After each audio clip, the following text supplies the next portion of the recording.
오늘도 해가 기울 무렵이었습니다. 부산 동구의 오래된 아파트 4층, 그 작은 부엌에서 나는 도마를 꺼내 놓았습니다. 창문 너머로 보이는 항구의 크레인들이 천천히 움직이고 있었습니다. 저녁 6시 촬영을 시작하기엔 딱 좋은 시간이지요. 나는 박영자입니다. 올해 73. 이 부엌에서 혼자 밥을 짓고 그 모습을 영상에 담아 올리는 사람입니다. 시골 밥상이라는 채널 이름을 달고 시작한 지 2년 반쯤 되었을까요? 처음엔 그저 혼자 먹기 적적해서 시작한 일이었습니다. 남편이 세상을 떠난 뒤 집안은 너무 조용했습니다. 밥 짓는 소리조차 외롭게 울렸지요. 그러다 우연히 이웃집 손녀가 가르쳐 준 거였습니다. 할머니, 요리 영상 찍어서 올려보세요. 요즘 유행이에요. 처음엔 손이 떨렸습니다. 핸드폰 거치대에 휴대전화를 올려놓고 녹화 버튼을 누르는 것조차 서툴렀지요. 그래도 해봤습니다. 된장찌개 끓이는 모습을 찍어 올렸더니 댓글이 달리기 시작했습니다. 할머니 손맛 보고 싶어요. 혼자 사는데 위로가 됩니다. 엄마 생각나요.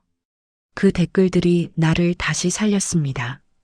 매일 부엌에 서는 이유가 생겼고 카메라 앞에 선 내 모습이 어색하지 않게 되었습니다.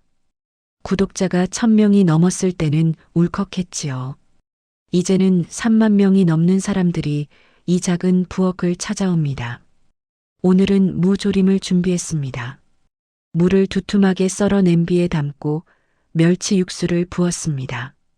간장 2숟갈, 설탕 1숟갈, 다진 마늘 조금. 손끝에 익은 분량이지요. 불을 켜고 김이 오르기를 기다리는 동안 나는 문득 멈췄습니다. 오늘은 뭔가 다른 이야기를 해야 할 것 같았습니다. 카메라를 바라봤습니다. 빨간 녹화 표시등이 깜빡이고 있었습니다. 여러분, 나는 조용히 입을 열었습니다. 오늘은 좀 다른 이야기를 해볼까 해요. 무가 끓는 소리가 낮게 울렸습니다. 창밖으로 저녁 바람이 불어왔습니다. 제가 이렇게 요리를 하게 된 이유요. 사실 그건 아주 오래전 무주 산골에서 시작된 일이었습니다. 손끝이 조금 떨렸습니다. 이 이야기를 꺼내는 건 쉽지 않았습니다. 하지만 이제는 말해야 할 때가 온 것 같았습니다. 그때 저는 11살이었어요. 동생 수진이는 8살이었고요. 나는 국자를 내려놓고 한숨을 깊이 들이쉬었습니다. 그 겨울이 지나고 나서 제 인생은 완전히 달라졌습니다. 부엌은 여전히 따뜻했습니다. 무조림에서 김이 모락모락 피어올랐습니다. 하지만 내 가슴속 어딘가는 여전히 차가웠습니다. 그 차가움의 시작을 이제 말하려 합니다. 무주산골, 그 혹독했던 겨울의 이야기를요. 나는 다시 카메라를 향해 말했습니다. 오늘은 그 이야기를 들려드릴게요. 제가 왜 이렇게 밥을 짓는지, 왜 혼자여도 이 부엌을 지키는지 그 이유를요. 창밖으로 해가 완전히 넘어갔습니다. 부산 항구의 불빛들이 하나둘 켜지기 시작했습니다. 그리고 나는 50년도 더 된 그 겨울 속으로 천천히 걸어 들어갔습니다. 무주 산골의 겨울은 길었습니다. 해가 짧아지면 오후 4시만 되어도 어둠이 내려앉았지요. 우리 집은 마을 끝자락에 있었습니다. 산비탈에 붙은 낡은 기와집이었습니다. 겨울이면 찬바람이 문틈으로 스며들어 이불 속까지 파고들었습니다. 아버지는 벌목장에서 일했습니다. 새벽같이 나가 저녁 늦게 돌아왔지요. 돌아올 때면 늘 소주 냄새가 났습니다. 다녀왔습니다. 어머니가 조심스럽게 인사를 건넸습니다. 아버지는 대답 없이 마루에 걸터 앉았습니다. 신발을 벗는 동작도 겉옷을 벗는 손길도 무거웠습니다. 밥 차려. 짧은 말이었습니다.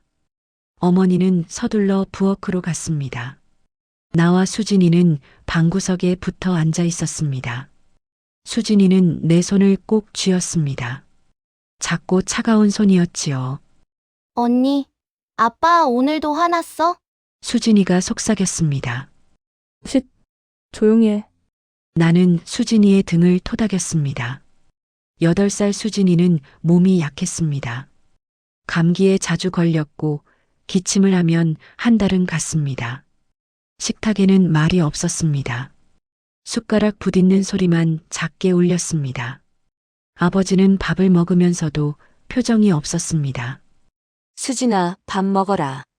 어머니가 반찬을 수진이 앞으로 밀어줬습니다. 수진이는 고개를 끄덕이고 젓가락을 들었습니다. 하지만 몇 번 씹다가 기침을 했습니다. 콜록, 콜록. 작은 기침이었지만 식탁을 흔들었습니다. 아버지가 젓가락을 내려놓았습니다. 또 그러네.